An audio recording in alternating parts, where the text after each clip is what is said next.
Welcome to Bridge the Atlantic. We're your hosts, singer-songwriter Marcio Novelli.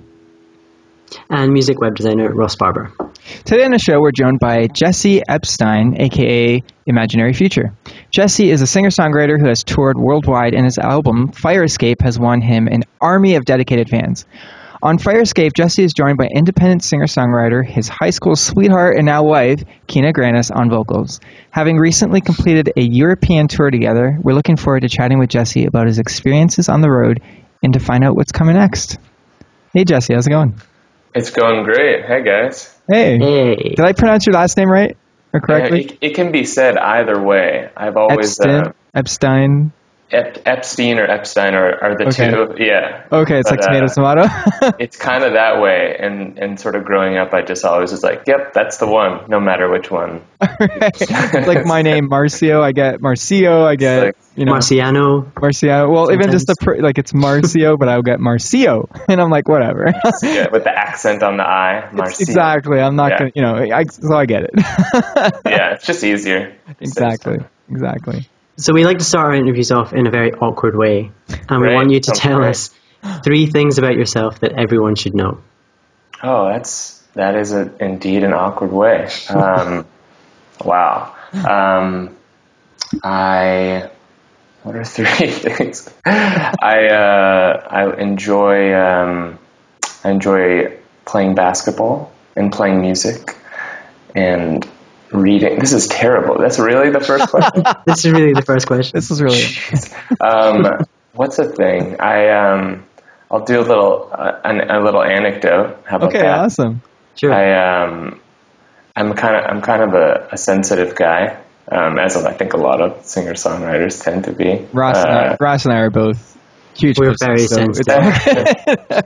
But the last show of our last tour, we ended in Los Angeles, and I do my set solo, always do, and Kina plays with a band, and I've become good friends with her band members, and anyway, so it's the last show of the tour, and I'm about to play my last song, and I start playing it, and it's just me on stage, and like halfway through the song, I see 2 figures emerge from the side of the stage, and they're walking out. And they proceed to pick up their instruments. It's Kina's drummer and her bass player.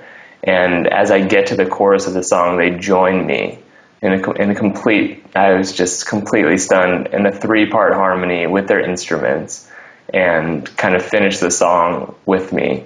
And I almost burst into tears, like, as it was happening. And then as soon as the song ended, it was the last song. I walk off stage, and I just like lost it.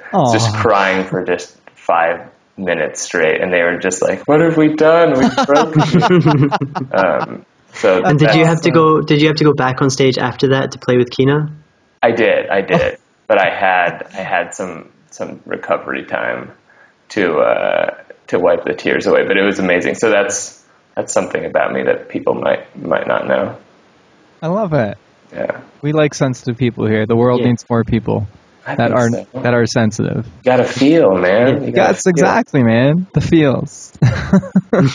So you're a solo artist, but you decided you opt not to go for your birth given name. You go for a moniker, which is Imaginary Future. Although Ross just recently informed me you used to be Imaginary Friend. That's correct. And you had to change that. What prompted that? A lawsuit, a threat of lawsuit. Okay. It's always That's fair. Yeah, I was Imaginary Friend for a while, which was from a lyric in one of Kina's songs. She references having an imaginary friend, and I love that. I love it. And yeah, it's all sort of tied together. So that was me for a while, and then I received an email one day that was from a band called Imaginary Friends. Back in the late 90s, they had a few fans, I think, and along with their few fans, they I guess got a copyright on this name and decided that it was time to put it to use, which was exciting times for me. I bet. Imaginary Future is also a great name. Yeah, Well, I thanks, prefer yeah. Imaginary Future as well, actually. Well, that's great. Despite the cool how Imaginary Friend was tied in, but so that must have been difficult to, like, even though you kept it similar, you had to change your name. That must, besides the whole legal thing, that must have been a pain in the ass to kind of bring your fans over and get them to understand that now you're Imaginary Future. Do you want to touch on that a little bit? Yeah, it was all the legal stuff and like the social networks and all that was a good exercise in patience, for sure. And I just realized that it's about the music in the end, and if I'm still making music that I'm passionate about and that people like, then the name can sort of be whatever, and it's just a name in the end. And I think that kind of helped me realize that things don't have to be so precious. Well, your music is beautiful, man. So I just recently discovered you through Ross, and I'm very, very blown away. It's beautiful. Oh, thanks. You and your wife, you guys make beautiful music together. I'm really impressed. Like you work with some really cool music video directors, man. And I think the same music video director did April and Nothing Alone, if I'm not mistaken. Yeah, that's a. I'm very fortunate to have some incredibly talented filmmaker friends. I've always liked to hang out with filmmakers as well as musicians. Just feel like they have a really good approach to art and the world, and they're just fun people to hang out with. And so a couple friends of mine have been the ones who have directed those videos. So the April video is the same director as the Nothing Alone video. It's a friend of mine, Noel Diaz de Rivera, who's he's a creative genius in Absolutely. a way that, I have no idea where he where you hear a song and you're like, this is going to be about a salt and pepper shaker that fall in love. And Ross and I were just discussing how that could have turned out so cheesy. It could have been so lame, and it's not. I mean, it's done so. I was watching you actually feel something for the salt and pepper shaker. It's like, no! But like, legitimately, you gotta remember though, like, the music behind it is beautiful. So I was telling Ross, if you had like a pop punk song behind it, it would be more fun and maybe funny, But because you have or a pop song, but because you have such a beautiful song behind it, and the way it's done, it's almost, I don't know, you feel it. It was so much fun to kind of brainstorm for that video and get that concept down with Noel, and like we did a lot of like testing to see, because we didn't know if it could work. Like, would we have to like animate the expression on their faces, to show sadness? And he did like a simple screen test and showed me, and we just realized, like, no, your mind just changes their expression for you. It just sort of projects what it wants it to feel. It's crazy. Absolutely. It is amazing. I was blown away. Like, Ross will tell you, the whole time I'm just like, whoa, Ross, like, your heart's about to get broken. I'm like, no. I know. Yeah.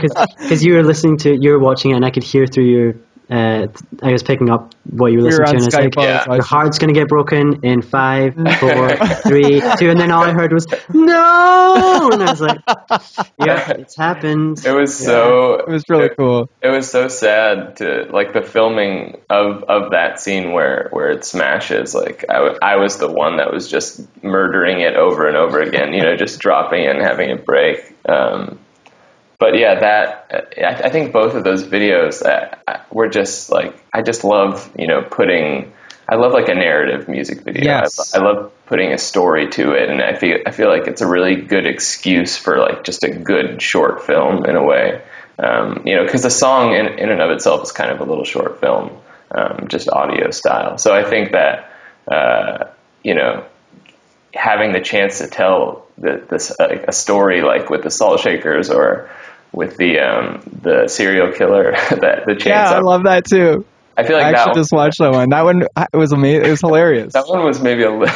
No, it was cool. It was a little weird for people, but I like weird. I like weird. I feel like it came out so well, and they're sort of both have a similar thread of just, you feel for a thing or a person that you would have otherwise not had any feelings for, and that's a super powerful emotion. Fire Escape is great too. I'm just really drawn to different and really weird, like with April. I don't know, like I find that it makes you stand out, and it really does brand you too. It's very interesting. Like, people have to be very careful with music videos, and it really does put in a visual image to an artist that is known for making an audio, message. Sure. So, from your opinion, how important are music videos, especially in this day and age where people basically the number one place to find music is YouTube now? Right.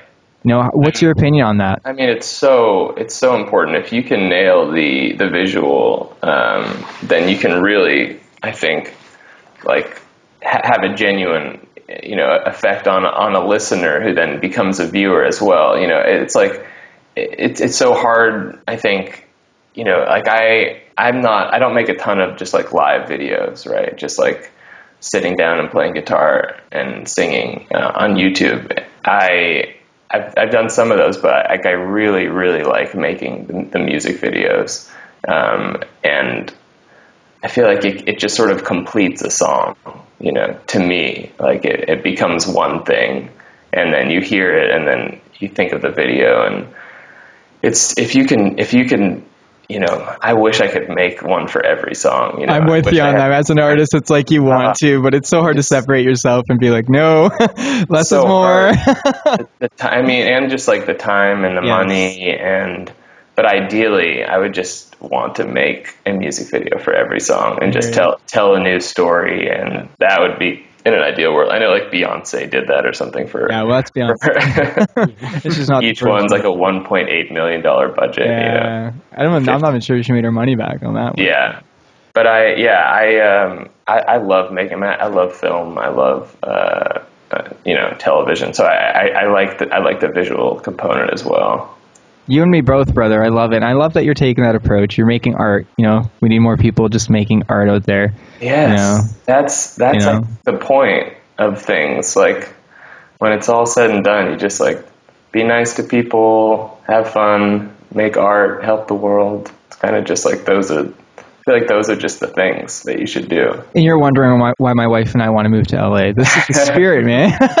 Well, you're doing it from there. This is art, what you're doing. And you guys started this thing. That's amazing. And now, I take all the credit. Ross just kind of, he doesn't know. That's what I was thinking. It seems like Ross. It's not a partnership at all. I'm such a slacker. Yeah. I don't contribute. I checked out some of your designs, Ross. They looked really awesome. Yeah. He's the guy.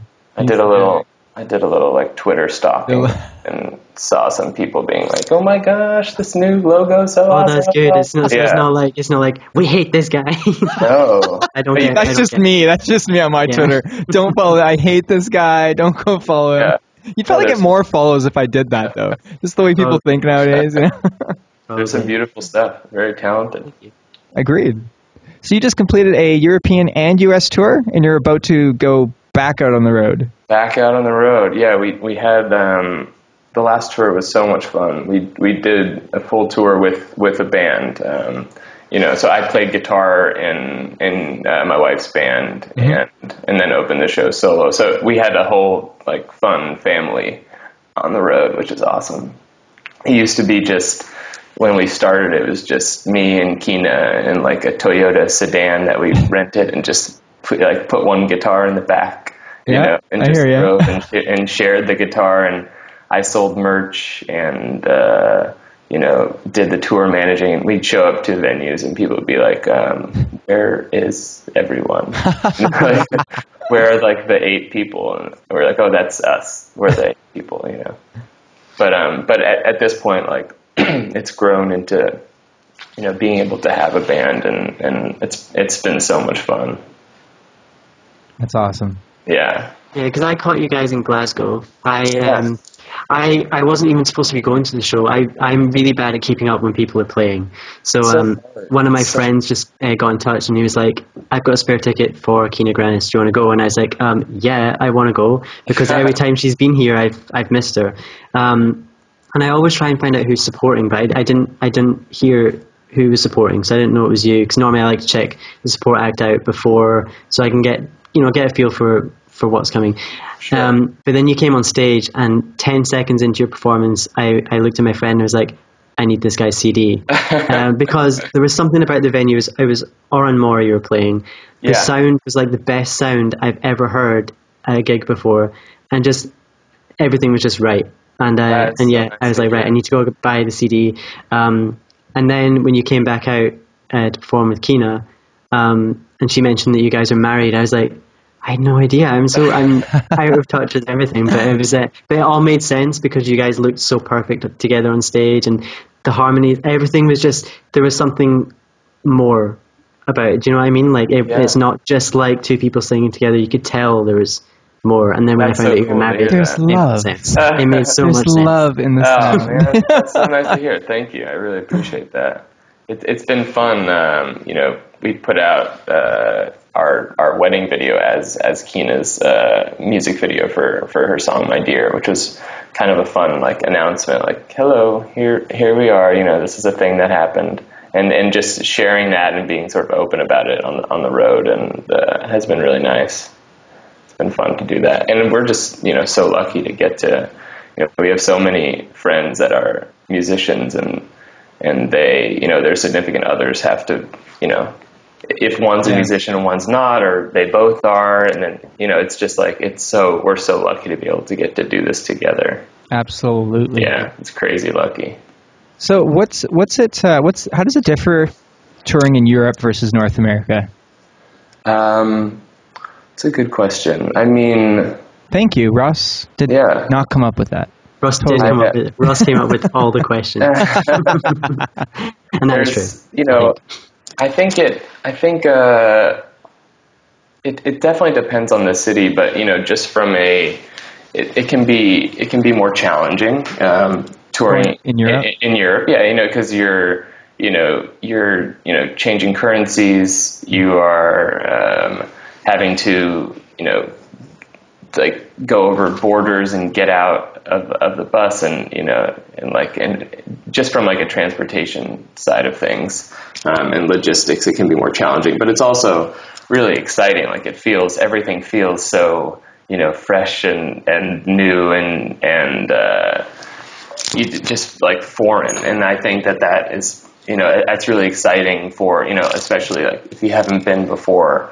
Our drummer had never been, and so every day you're in a new country, and I think that is just, that in and of itself is so exciting. It's more exciting than being in a new state every day, for sure. So, and I think from a fan standpoint, it totally depends. I mean, we've been to some cities in Europe that you can feel an incredible appreciation that we're there.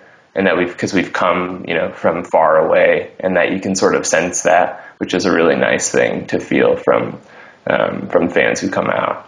But on more of a logistic side of things, for any musicians that are listening or watching this and would love to go out to Europe, how do you actually make that happen? Do you guys manage yourselves? Do you have a tour manager? Do you have an agent that helps you out? How does that work?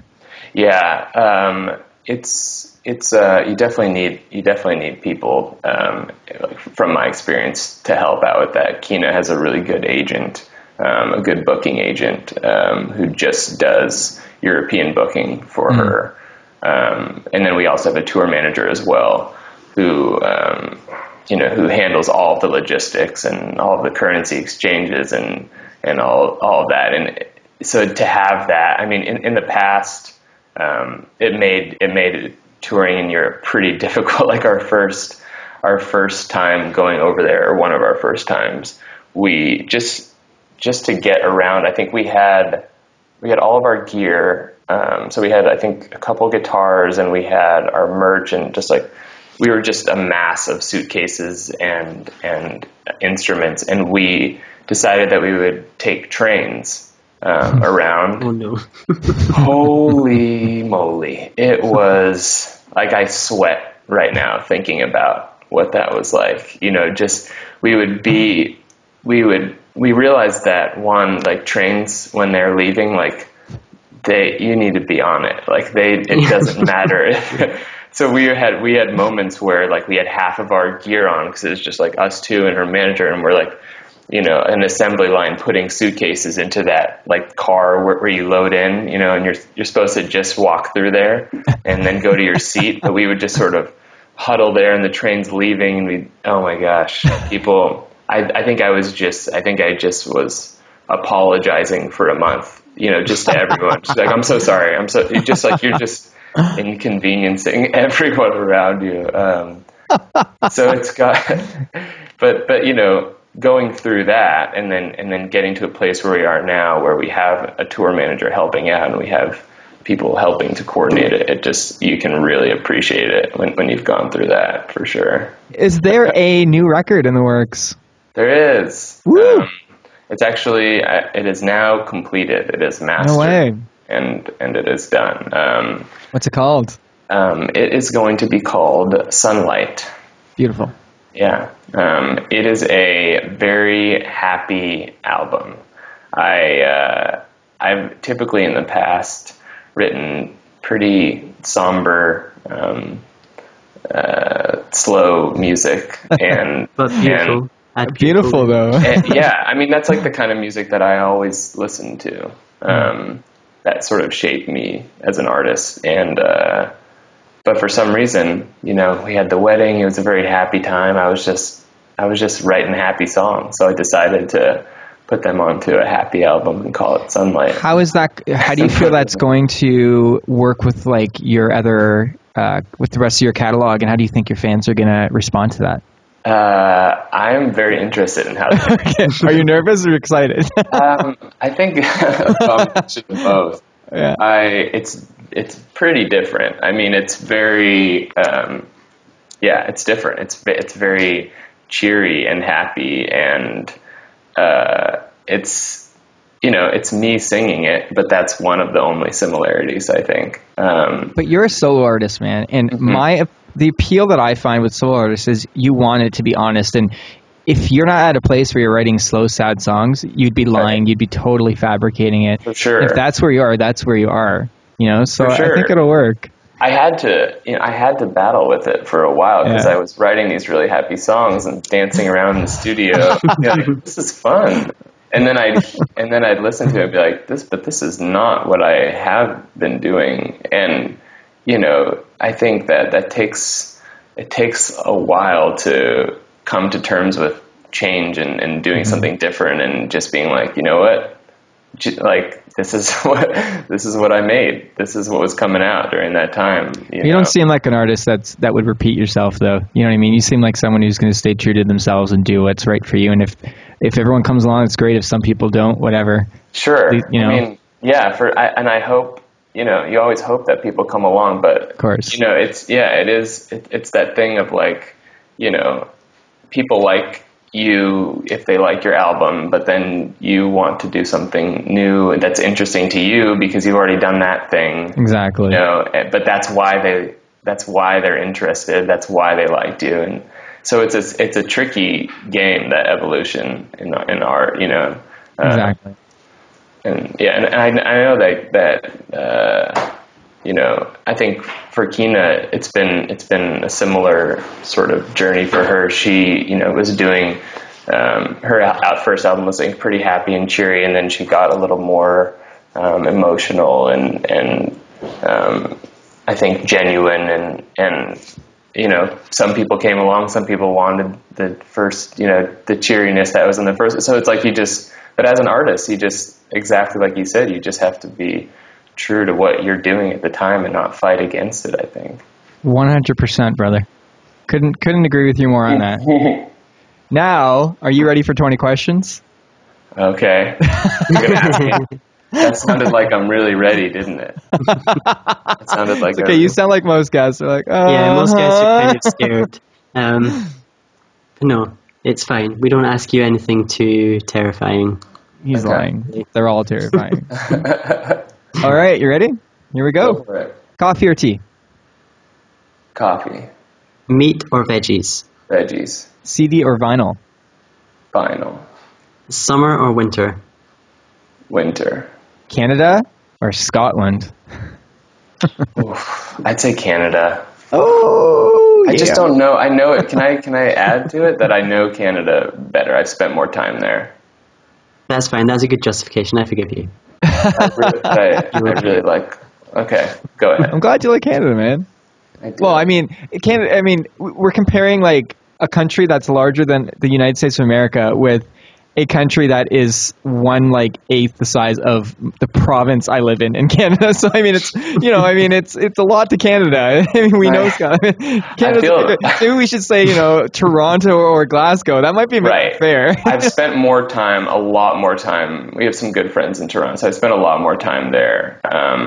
But I would love to go, and spend some time in Scotland. We'll hang out when you come back. Okay. I'm a fan of really smoky Scotch, so I think that Cool. Well, Oranmore is probably the best place for you to get some of that, so yeah. You should probably go back there. Yeah, I think I might. Twitter or Facebook? Facebook. Salt or pepper? Salt. Okay. Breaking Bad or Homeland? Breaking Bad. Indie or major? Indie. Hiking or kayaking? Hiking. The Voice or American Idol or none? That's an option. Oh, I'm going to go with none. I like you. I'm sorry. Friends or Seinfeld? Seinfeld. Which I always have to pipe in just because Ross hates this. And I've got to tell you that Ross has never watched Seinfeld. Oh, man. Never seen it. How is that possible? Ross. I know, and every single time we mention this, I always say, I am going to watch it. I promise, I swear. Marcio, I'm going to watch it. I am going to watch it at some point. You did. It's tough. He missed the time, though. Yeah, right? That's the thing. Is it's still good, though. It's still good, but we definitely have that connection to it. That if now it does certainly feels dated, and the clothing and all that stuff. And but then again, Kramer was always dated. Sure, that's true. And I mean, go into it with an open mind. Yes, that's what I say. Yeah. Agreed. But go into it. Yes, make sure that part happens. As a side note, I'm promising this to everyone. I've got a list of people that I need to tell. Look, I finally watched an episode of Seinfeld. Gotta do it. And you're now on that list. And I'm waiting for you. I'm hoping that you're not going to say, and I hated it. No, have you ever watched Curb Your Enthusiasm, Jesse? Oh, yeah. You're a fan as well? A huge fan. Huge fan as well. Awesome. Los Angeles or Las Vegas? Los Angeles. Superman or Spider-Man? That's not that easy. I'd go Superman. Michael Jackson or Michael Bolton? I'd go. That's an easy one. I'd go Michael Jackson. That's the easiest one, I think. Ross? Maybe you should make that one harder. The other ones are all I could see both sides of this coin. But Ross is raised on the Bold, and Ross was tweeted by the Bold twice. He's tweeted me again. Twice now. Wow. So they're like this. Again. We had. It was who'd we have on the show? Keaton Simon. No. Ron Pope. Was it Ron Pope? He wrote a song for Michael Jackson. Yes. Yeah. So he was our only guest to say Michael Bolton because he had co-written a song. So Ross was excited that he got one out of right. You have to have some personal connection, I feel like, to answer. That's so mean, but I mean, Michael Jackson's the greatest of all time. Right, of course. It's hard. It's like Michael Jordan or some guy in the NBA that just is in the NBA. For me, I like to play basketball. Yeah. The next question will determine your work ethic. So. Okay. Twerk or work? I would go with work. Okay. Well, that's not as fun, but all right. Ricky Gervais or Ricky Martin? Ricky Gervais. Yeah. Whale or kale? Was the first one whale? Yep. That's everyone's response. If it's, I'll say whale, but not in the illegal whale sushi. Yes, we would agree with that. Okay. Whales are the coolest. You're cool, right? Things ever. Yeah. We're gonna. Don't worry, it's only as a question because it rhymes and we're weird. So, Bette Midler or the Riddler? Another rhyming question. Oh, I'll go with the Riddler. Nice. A little Jim Carrey. That's always good. And here's the drum roll. Final question, number 20. Ross has the honors. Ross or Marcio? Oh, that's just not even. I'm not. I thought you were going to say that's the easiest one so far. I feel that's not even difficult. That's just silliness. Silliness is the answer to that. Silliness? Okay, we'll accept silliness. Yeah. We will agree. It's terrible. You guys are both lovely people, and you make a great team. And I think it's really cool what you've started. Thanks, man. We are enjoying your company as well. So, I guess I was going to ask you what's on your iPod, but I mean that's so specific. Maybe you have an MP3 player. What is it? The Voom? What was those old ones? Zune. The Zune. Maybe you have a Zune from like 19. I have multiple Zunes. I just have a Zune in each pocket, and then I decide. What's on those Zunes? What have you been listening to? What sort of music recommendations do you have? In my left pocket. Let's see. What have I been listening to? I've been listening a lot to. Do you guys know Sylvan Esso? No. It's I think they're originally from Milwaukee. So we played a show in Milwaukee, and the people of Milwaukee at the venue recommended them. I think they're now in Brooklyn, but they came from there, and they just it might be a husband and wife or a couple. And I never heard of anyone doing that before. It's really like it's just some good mellow kind of neo soul folky. It's very, very good. It's Sylvan, Sylvanesso. Cool. I'll have to check that out. Yeah, we've been listening to them a lot. We listened on the last tour quite a bit, like during our pre-show hangout time. Get pumped up for a show. And where can people find you online? I can be found at all the social networks. Under Imaginary Future. Like MySpace. MySpace. Just kidding. Yeah. Friendster. Yeah. MSN. ICQ. Can we keep that in there? Am I going to get sued? Or? Another lawsuit. Woo-hoo. Yeah. That sounded like one of those effects when you said, that you have like the board, like the radio shock jock. And we should like movie clips come in and everything. I know you're on Twitter. It's Imaginary Tweets, which is really clever and cute. ImaginaryFuture.com is your home base, which I'm glad you have a website, because there's so many artists nowadays that think that they can just have like a Facebook page or a Twitter page. You need a place to put that all in. You know? Sure. Because I'm finding it, just as a side note, I was looking up an artist that I like, that I haven't heard from in a while, and I went to the website, and it was just links to social media. I'm like, I want to know your discography. I want to know what you've put out, if you've put anything out recently, so I'm glad you have that. And that's for Ross there. People that are looking to get a website, contact Ross. He knows what's up. Anyways, brother, hey, this has been such a pleasure. Honestly, you're a real, I was going to say cool dude, and that just sounds so lame, but it's how I feel. You're a sweetheart.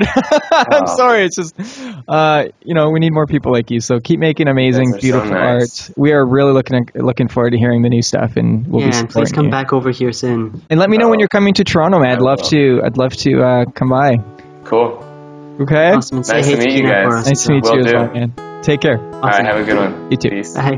Thanks for watching Bridge the Atlantic. If you like what you saw, make sure to like, favorite, and most importantly, subscribe so that you don't miss each week's episode. Click on the videos above us if you'd like to see more, and please feel free to leave us a comment letting us know what you think of the show. Follow us on Twitter, Instagram, and Facebook, and subscribe to us on iTunes so that you can listen to us on the go. Thanks again for being awesome, and we'll see you on next week's episode.